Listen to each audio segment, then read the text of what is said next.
नमस्ते, जय श्री कृष्ण। अध्यात्म ज्ञान मंदिर कालीझरण मु नूतन कुमार भाई आपण मान आउ थे स्वागत जनावि। आम समस्ते से परमेश्वर कल्याणकारी भगवान श्रीकृष्ण अहेतुक कृपा फल जाना पाइबा श्रीमद् भगवद गीतार गोटे गोटे अध्याय सारांश। तो आम आज जानिबा श्रीमद् भगवद गीता प्रथम अध्याय सारांश। प्रथम अध्याय अर्जुन विषाद योग, यह 47 श्लोक विशिष्ट। तो अध्याय आरंभ आम टे पूर्व कथा जदि जानिबा जे समस्ते आम जानिछे कौरव एवं पांडव दुई पक्ष मध्य युद्ध जितेबले संपूर्ण होगापी स्थिर हो जाइछि बा ता पूर्वर परम कल्याणकारी भगवान श्रीकृष्ण संधि प्रस्ताव नहीं कुरु महासभा को जाइछन्ति एवं सेठारे जेतेबेले कहिछन्ति जे जदि 5टी गाँ पांडव मान को दे दिया जाए ताहले से माने सेतिर संतुष्ट हो, किंतु ताहाको प्रत्याख्यान करी दुर्योधन कहिछन्ति जे बिना युद्धे देवी नहीं शुचिक्रमे देवी बा युद्ध न हेबा पर्यंत मु गोटे छुंचीर मुनरे तू रोहुवा भूमि सेति मध्य देवी। यह होछि गोटे मनुष्यर अहंकार। ये परिस्थिति हेतिला आमे जेतेबेले भागवतम को देखिबा सेठी मध्य ध्रुव चरित ध्रुवंकर विमाता सुरुचि से कथा कहिथिले जेतेबेले ध्रुव छोट थिले एवं राजा उनकर कोलर टिके बसिबा पय चाहिथिले बा बापांकर कोलरे बसिबा पय चाहिथिले। सुरुचि माता ध्रुवं को टाणी आनिथिले एवं कहिथिले जदि तुमको राजसिंहासन रे बसिबार इच्छा अछि ताहले परमेश्वर को तपस्या कर एवं कहिबो जे मते सुरुचि मार कोलरे जन्म दियो ताहले जे तमे ही राजसिंहासन रे बसि पारिबो। से कहिथिले तपस्या आराध्यम पुरुषम जस्येवानुं ग्रहेण मे गर्भेत्तम साधयत्मानं जदिच्छसि लोकासम। तो एटा होछि गोटे प्रकार अहंकार। आ सी अहंकार हेतिला दुर्योधनंकर एवं जेतेबेले युद्ध अवश्य भावी हेतिला सेतेबेले धृतराष्ट्र को आसिकी व्यासदेव कहिथिले जे ये युद्ध हेबापाई निर्णायक हो जाइछि एवं तुम चाहिए तुमको दिव्य दृष्टि देवी आ तुम ये युद्धर धारा विवरणी संपूर्ण ये कुरुशोभार रही देखिपार। किंतु धृतराष्ट्र मना करथिले जे मु जन्मांध आ मु जीवन रे जदि मो पुओ मान को देखिनी ये दुखद परिस्थिति रे काहे देखि। परवर्ती अवस्था व्यासदेव तांकर शिष्य बा धृतराष्ट्रंकर सचिव संजय को दिव्य दृष्टि देथिले एवं संजय से दिव्य दृष्टि बल धर्मक्षेत्र बा धर्मभूमि कुरुक्षेत्र हेउतवा से युद्ध को देखि धृतराष्ट्र को वर्णना करथिले। एई वर्णना करिवार आरंभ रे धृतराष्ट्रंकर प्रश्न होउछि बा श्रीमद् भगवद गीतार प्रथम श्लोक प्रथम अध्याय अर्जुन विषाद योगर प्रथम श्लोक धर्मक्षेत्रे कुरुक्षेत्रे समवेता जुजुत्सव मामका पांडवाश्चैव किम अकुर्वत् संजय। हे संजय, धर्मभूमि कुरुक्षेत्र रे मोर पुओ माने एवं पंडुकर पुओ माने कौन करुछन्ति।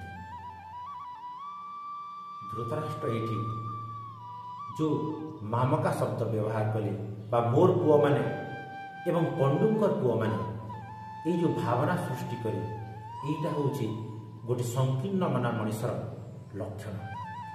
तो आमे समस्ते निजर प्राधान्यता देवा भाई समस्ते चाहूँ आ मुकुलिबा पाई हेले आमे जे देखिबा पंचतंत्र रे गोटे श्लोक अछि जे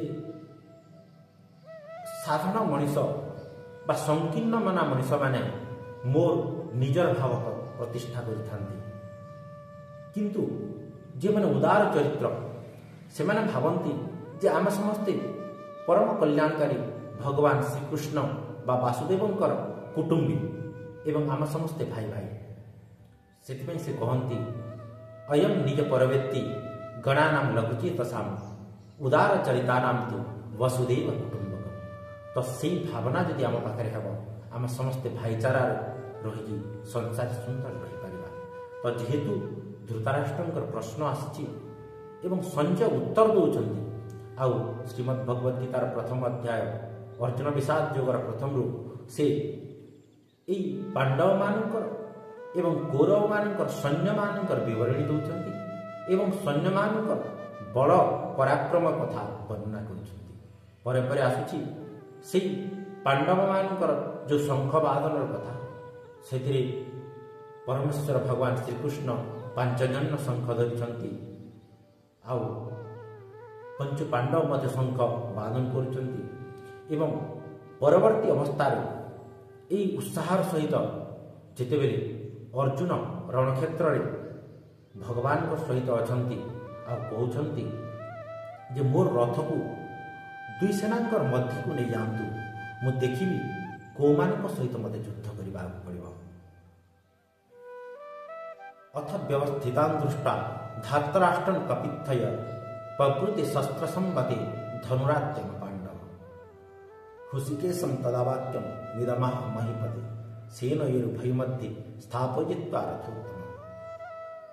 ଯେତେବେଳେ ଅର୍ଜୁନ କହିଛନ୍ତି ଯେ ମୋତେ ଦୁଇ ସେନାର ମଧ୍ୟରେ ନିଅନ୍ତୁ, ମୁଁ କାହା ସହିତ ଯୁଦ୍ଧ କରିବାର ଅଛି ଦେଖିବି, ପରମ କଲ୍ୟାଣକାରୀ ଭଗବାନ ସେ କ'ଣ କରିଛନ୍ତି ନା ତାଙ୍କର ଏବଂ ଆମମାନଙ୍କର କଲ୍ୟାଣ କରିବା ପାଇଁ ତାଙ୍କୁ ସେଇ ମାୟାର ବଶ କରିବା ପାଇଁ ଅର୍ଜୁନଙ୍କୁ ନେଇଯାଇଛନ୍ତି ଦୁଇ ସେନାର ମଧ୍ୟରେ ଏବଂ ଯେଉଁଠି ପିତାମହ ଭୀଷ୍ମ ଏବଂ ଗୁରୁ ଦ୍ରୋଣ ଗୁରୁ କୃପାଚାର୍ଯ୍ୟ ଅଛନ୍ତି ସେହି ସାମ୍ନାରେ ରଖି କହିଛନ୍ତି ଯେ ଏଇ ତୁମର ଗୁରୁମାନଙ୍କ ସହିତ, ଏଇ ତୁମର କୁଟୁମ୍ବୀମାନଙ୍କ ସହିତ, ଏଇ ନିଜର ଲୋକମାନଙ୍କ ସହିତ ତୁମକୁ ଯୁଦ୍ଧ କରିବାକୁ ପଡ଼ିବ। ଏହି ଅବସ୍ଥାରେ ଅର୍ଜୁନ ମ୍ରିୟମାଣ ହୋଇଯାଇଛନ୍ତି।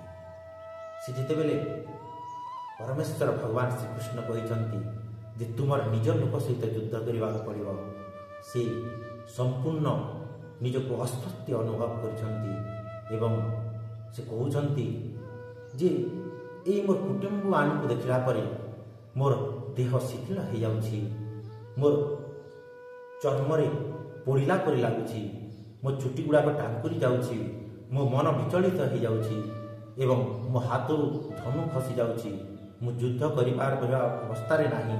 ମୋତେ ଯେଉଁ ଏଇ ସ୍ୱପ୍ନ ଗୁଡ଼ାକ ବା ଲକ୍ଷଣ ଗୁଡ଼ାକ ବିପରୀତ ପରିବର୍ତ୍ତିତ ହେଉଛି। ସେ କହୁଛନ୍ତି ଦୃଷ୍ଟ୍ୱେମଂ ଶୟନଂ କୃଷ୍ଣଂ ଯୁଜୁଃସୁ ସମୁପସ୍ଥିତଂ ସିଦନ୍ତି ମମ ଗାତ୍ରାଣି ମୁଖଶ୍ଚ ପରିଶୁଷ୍ୟତି ବେପତ୍ୟୁଶ୍ଚ ଶରୀରମେ ରୋମହର୍ଷଶ୍ଚୟାୟତି ଗାଣ୍ଡିବ ଶୃଣ୍ୱତି ହସ୍ତ୍ୱା ତକ୍ଚୈବ ପରିଦହ୍ୟତି ନ ଚ ଶକ୍ନୁମସ୍ଥାତୁ ଭ୍ରମତି ମେ ମନ ନିମିତ୍ତାନି ଚ ପଶ୍ୟାମି ବିପରୀତାନି କେଶବ। ତ ସେ କହୁଛନ୍ତି ଯେ ଏଇ ଲକ୍ଷଣ ଗୁଡ଼ାକ ମୋତେ ଓଲଟା ପରି ଲାଗୁଛି ଏବଂ ମୁଁ ମୋର କୁଟୁମ୍ବୀମାନଙ୍କୁ ମାରିକିରି କ'ଣ ବା ଲାଭ ପାଇବି। ଏବଂ ସେ ପୁଣି ଅର୍ଜୁନ ଏଇଠି କହୁଛନ୍ତି ଯେ ମୁଁ ଯଦି ମୋର ଏହି କୁଟୁମ୍ବୀମାନଙ୍କୁ ମାରିବି ତାର ପ୍ରତିବଦଳରେ ମୁଁ ମହାପାପର ଭାଗିଦାର ହେବି ଏବଂ କିପରି ସେ ମହାପାପର ଭାଗିଦାରୀ ହେବି ସେଇ କଥା ଅର୍ଜୁନ କହୁଛନ୍ତି ଯେ ଯଦି ମୁଁ ଏହି ସୈନ୍ୟ ସାମନ୍ତ ସମସ୍ତଙ୍କୁ ମାରିଦେବି ତାହେଲେ ତାଙ୍କର ପତ୍ନୀମାନେ ସମସ୍ତେ ବିଧବା ହୋଇଯିବେ ଏବଂ ସେହି ବିଧବା ପତ୍ନୀମାନେ ଅନେକ ଦିନ ପରେ ଅନ୍ୟ ପୁରୁଷମାନଙ୍କର ସମ୍ପର୍କରେ ଆସିବେ ଏବଂ ସେଇଠୁ ଯେଉଁ ସନ୍ତାନ ଜାତ ହେବ ସେମାନେ ସମସ୍ତେ ବର୍ଣ୍ଣସଙ୍କର ହୋଇଯିବେ ଆଉ ସେହି ବର୍ଣ୍ଣସଙ୍କରମାନଙ୍କ ଦ୍ୱାରା ପୂର୍ବପୁରୁଷମାନେ ଆଉ ପିତୃତ୍ୱ ଅର୍ପଣ ପାଇପାରିବେ ନାହିଁ ଏବଂ ସେହି ପୂର୍ବପୁରୁଷମାନେ ପୁଣି ପତିତ ହୋଇଯିବେ। ତ ଏହା ଫଳରେ ଏଇ ଯେଉଁ ପାପ ହେବ ସେହି ପାପର ଭାଗିଦାରୀ ମୁଁ ହେବି ବୋଲି ଅର୍ଜୁନ ନିଜେ ସ୍ୱୀକାର କରୁଛନ୍ତି ଏବଂ ସେ କହୁଛନ୍ତି ଯେ ଏଇଭଳି ଗମ୍ଭୀର ପରିସ୍ଥିତିରେ ମୁଁ ନିଜର ଗୁରୁମାନଙ୍କୁ ନିଜ ଆତ୍ମୀୟମାନଙ୍କୁ ନିଜର ଆତ୍ମଜନ ମାନଙ୍କୁ ମାରି କ'ଣଟା ଲାଭ ପାଇବି ଏବଂ ଯେଉଁମାନଙ୍କୁ ନେଇ ମୁଁ ଏଇ ରାଜ୍ୟ ଶାସନ କରିବା ପାଇଁ ଚାହୁଁଛି ତ ସେମାନେ ତ ଆଉ କେହି ନଥିବେ, ତ କାହାକୁ ନେଇକରି ମୁଁ ଏଇ ସୁଖ ବାଣ୍ଟିବି। ତ ଅର୍ଜୁନ ସେହି ପ୍ରକାର ଭାବନା ରଖି ନିଜର ଅସ୍ତ୍ରକୁ ତ୍ୟାଗ କରି ଗୋଟିଏ ପଟେ ବସି ଯାଉଛନ୍ତି ରଥରେ ଏବଂ ମୁଁ ଯୁଦ୍ଧ କରିବି ନାହିଁ ବୋଲି ଘୋଷଣା କରୁଛନ୍ତି। ଏବଂ ମୁକ୍ତାର୍ଜୁନଙ୍କୁ ରଥୋପସ୍ଥ ଉପାବିଶ ବିଶ୍ୱ ଶଶରମ ଚାପମ ଶୋକ ସଂବିଘ୍ନ ମାନସ। ଏହିପରି ଭାବରେ ଅର୍ଜୁନ ବସି ପଡ଼ୁଛନ୍ତି ଏବଂ ଯୁଦ୍ଧ କରିବି ନାହିଁ ବୋଲି ଘୋଷଣା କରୁଛନ୍ତି। ଏଇଠି ଏହି ଅଧ୍ୟାୟରେ ଆମେ ଶିଖିବା ଯେ ଆମେମାନେ ସମସ୍ତେ ଏହି ସଂସାରରେ ଅଛୁ ଏବଂ ଆମ ଜୀବନରେ ମଧ୍ୟ ଅନେକ ପ୍ରକାର ଦୁଃଖ ଆସୁଛି। ବିଭିନ୍ନ ପ୍ରକାର ଦୁଃଖ ଆସି ଯେମିତି ଏଇଠି ଅର୍ଜୁନଙ୍କର ଆସିଛି। ଆମର ନିଜର ପରିବାର ବନ୍ଧୁଜନ ଏଇମାନଙ୍କର ପାଖରେ ସମ୍ପର୍କର ଥାଇ ମଧ୍ୟ ଆମକୁ ଅନେକ ପ୍ରକାର କଷ୍ଟ ଆସି ଏବଂ ଆମେ ଠିକ୍ ଭୁଲର ବିଚାର କରିପାରିବାନି। ସେହି ପରିସ୍ଥିତିରେ ଯେତେବେଳେ ଆମେ ଏହି ଭଗବତ ଜ୍ଞାନ ରୂପୀ ପରମେଶ୍ୱରଙ୍କର କଲ୍ୟାଣ ଦ୍ୱାରା ଆମକୁ ମିଳିଥିବା ଏହି ଶ୍ରୀମଦ୍ ଭଗବତ ଗୀତାକୁ ଯେତେବେଳେ ପଠନ କରିବା ତାହେଲେ ଆମେ ପରବର୍ତ୍ତୀ ଅବସ୍ଥାରେ ଭଗବାନଙ୍କର ସେହି ଜ୍ଞାନକୁ ଜାଣିବା। ତାହେଲେ ସଂସାରର ଏହି ବିଷମୟ ଲାଗୁଥିବା ସଂସାରଟା ବି ଆମକୁ ଚଳନ ପାଇଁ ସହଜ ହେଇଯିବ। ତେଣୁ ଆମେ ସମସ୍ତେ ଶ୍ରୀମଦ୍ ଭଗବତ ଗୀତାର ଏହି ପ୍ରଥମ ଅଧ୍ୟାୟରେ ଏଇଟା ଆମର ନିଜର ଅବସ୍ଥିତି କଥା ବର୍ଣ୍ଣନା ହେଇଛି ଯେ ଆମେ ସମସ୍ତେ ଅର୍ଜୁନଙ୍କ ଉପରେ ବିଷାଦଗ୍ରସ୍ତ ହୋଇ ଏହି ସଂସାରରେ ବଞ୍ଚୁଛେ। ଆମେ ବୁଝିପାରୁନି ଯେ ଏହି ଶରୀର ଆଉ ଆତ୍ମା ଭିତରେ ପ୍ରଭେଦ କ'ଣ ଅଛି। ଆମେ ସଂସାରରେ ବଞ୍ଚିଛୁ। ସଂସାର ହେଉଛି ବିଷବୃକ୍ଷ ବା ଦୁଃଖାଳୟ ଅଶାଶ୍ୱତମ। ଏହି ସଂସାରରେ ଆମକୁ ପୁନର୍ଜନ୍ମ ମିଳିବ। ତ ବନ୍ଧୁଗଣ, ପରମେଶ୍ୱର ପୁଣି ଆଗକୁ କହିବେ ଶ୍ରୀମଦ୍ ଭଗବତ ଗୀତାରେ ମାମୁପ୍ୟତେ ପୁନର୍ଜନ୍ମ ଦୁଃଖାଳୟ ଅଶାଶ୍ୱତମ ବା ସେହି ପରମେଶ୍ୱରଙ୍କୁ ନ ପାଇବା ପର୍ଯ୍ୟନ୍ତ ଆମକୁ ଏଇଠି ପୁନର୍ଜନ୍ମ ମିଳୁଥିବ। ଏହି ଦୁଃଖାଳୟରେ ଆମେ ରହିଥିବା ଏବଂ ଏଇଠି ସ୍ଥିରତା କିଛି ନାହିଁ। ତ ଏଇଠୁ ଆମେ ଯଦି ପରମେଶ୍ୱରଙ୍କର ଏହି ଦିବ୍ୟ ବାଣୀକୁ ଯଦି ଜାଣିବା ଯେ ଆମର ଅବସ୍ଥିତିକୁ ଜାଣିବା, ମୁଁ ପ୍ରକୃତରେ ଶରୀର ନା ଆତ୍ମା, ମୁଁ କେଉଁଠି ବାନ୍ଧି ହେଇଛି, ପରମେଶ୍ୱରଙ୍କର ସେ ତ୍ରିଗୁଣମୟୀ ମାୟାରେ ମୁଁ ବାନ୍ଧି ହେଇଛି, ଏହିସବୁକୁ ଜାଣିବା ଏବଂ ଆଗକୁ ଆମେ ଦ୍ୱିତୀୟ ଅଧ୍ୟାୟରୁ 18 ଅଧ୍ୟାୟ ପର୍ଯ୍ୟନ୍ତ କର୍ମଜ୍ଞାନ, ଭକ୍ତି ଜ୍ଞାନ ଆଉ ଜ୍ଞାନ ଯୋଗର କଥା ଯେତେବେଳେ ଶୁଣିବା ଆମେ ନିଶ୍ଚୟ ସଂସାରରେ ସୁନ୍ଦର ଭାବରେ ଚଳିପାରିବା। ତାହେଲେ ଆମେ ସମସ୍ତେ ଏହି ଭଗବତ ଗୀତାର ଅମୃତକୁ ପାନ କରିବା ପାଇଁ ଚେଷ୍ଟା କରିବା ଏବଂ ଆମର ସ୍ୱୟଂମାନଙ୍କୁ ଏହା ବାଣ୍ଟିବା ପାଇଁ ମଧ୍ୟ ଚେଷ୍ଟା କରିବା। ତେବେ ଆପଣମାନେ ସମସ୍ତେ ଏହି ଶ୍ରୀମଦ୍ ଭଗବତ ଗୀତାକୁ ଶୁଣୁଛନ୍ତି। ଏହା ଅଧ୍ୟାତ୍ମ ଜ୍ଞାନ ମନ୍ଦିର ଏକ ପ୍ରଚେଷ୍ଟା ଯେ ଶ୍ରୀମଦ୍ ଭଗବତ ଗୀତା ଏବଂ ରାମାୟଣ ଭାଗବତକୁ ଆମର ଅଞ୍ଚଳରେ ପ୍ରଚାର କରିବା। ଆପଣମାନେ ମଧ୍ୟ ଏହାର ସହଭାଗୀ ହୋଇପାରିବେ। ଆପଣମାନେ ଶୁଣିଥିବାରୁ ଅନେକ ଅନେକ ଧନ୍ୟବାଦ। ଜୟ ଶ୍ରୀକୃଷ୍ଣ। ନମସ୍ତେ।